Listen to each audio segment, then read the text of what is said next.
Majú strach, že prídu o svoju rodinu, no tvrdia, že už dlhšie mlčať nemôžu. Začína sa Reflex, vitajte.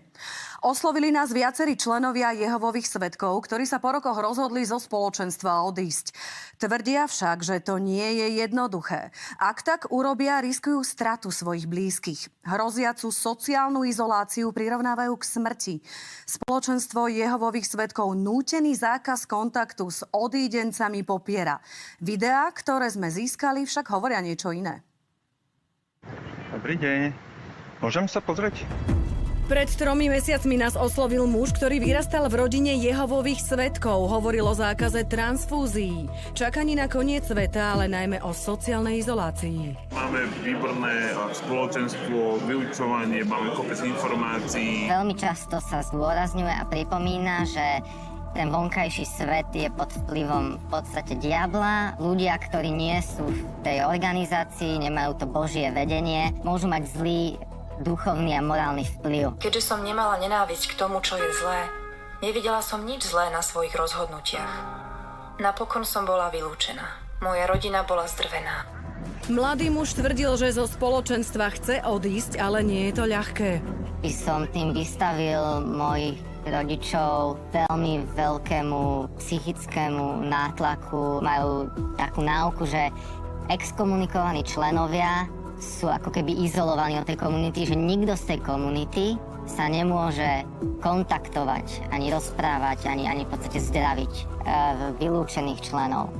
Toto je predslov, ktorý mal odznieť v Zjazdovej hale v Česku, kde poprední predstavitelia Jehovových svedkov hovoria aj o tom, ako sa správať k odídeným členom. Tí rodičia vedia s nikým. Znamená to aj našho syna, našu dcéru.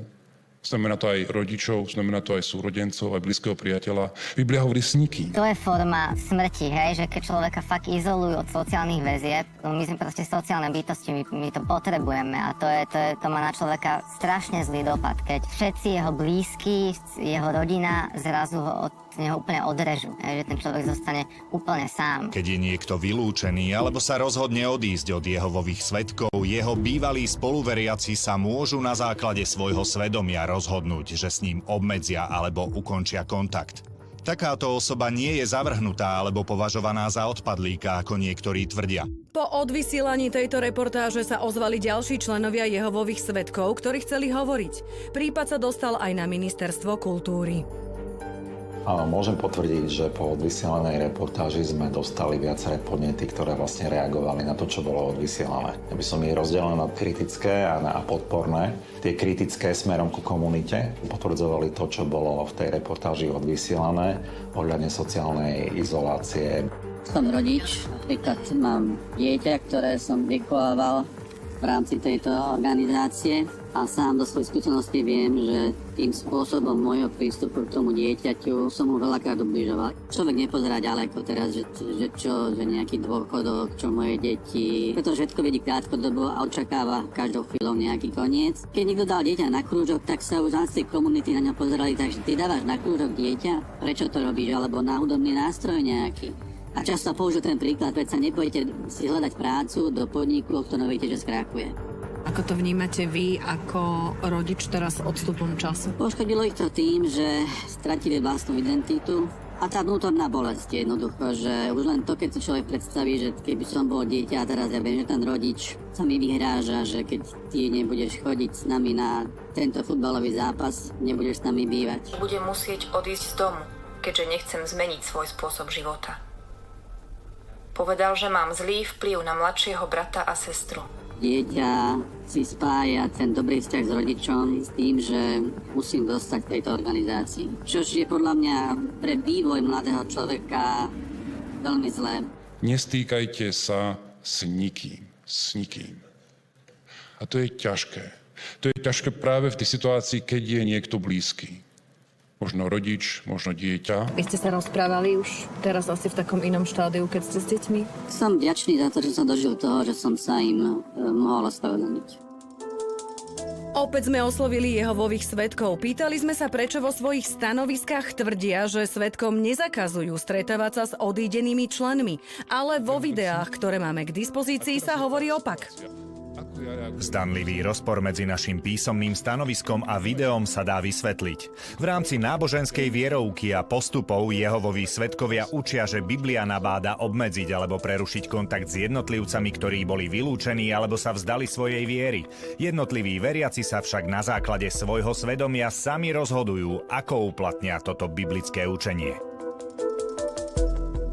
Počúvňam len preto, že musím a myslím si o tom svoje, alebo si poviem, že Jehova to po mne chce, Jehova to chce po ňom, tak je to najlepšie pre neho aj pre nás. S nikým. Oficiálne oni povedia, že každý môže, sme slobodný, môže odísť, je to dobrovoľná organizácia, nikoho tu nedržíme. Áno, je to pravda, môže odísť, ale na každého platí, kto odíde, či už je vylúčený, alebo je dobrovoľne platí to, že je tam sociálna izolácia. Nemali by sa s ním kontaktovať, je to stále pripomínané. Dokonca je to v tej forme, že to je jediná pomoc, ktorú mu viete poskytnúť, keď sa s ním viete kontaktovať, pretože on si uvedomí, že mu chýbate. Mama s otcom chápali, že musia byť verní. Ako Áron. Milovali ma a chceli, aby som sa vrátila k Jehovovi.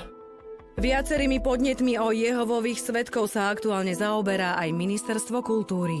Optimálne by bolo, keby sa preukáže teda, že tam dochádza k porušovaniu zákona a to ich správanie nejakým spôsobom upravilo. Ak by teda nedošlo k tomu, tak krajnou to možnosťou je odobratie registrácie cirkvi.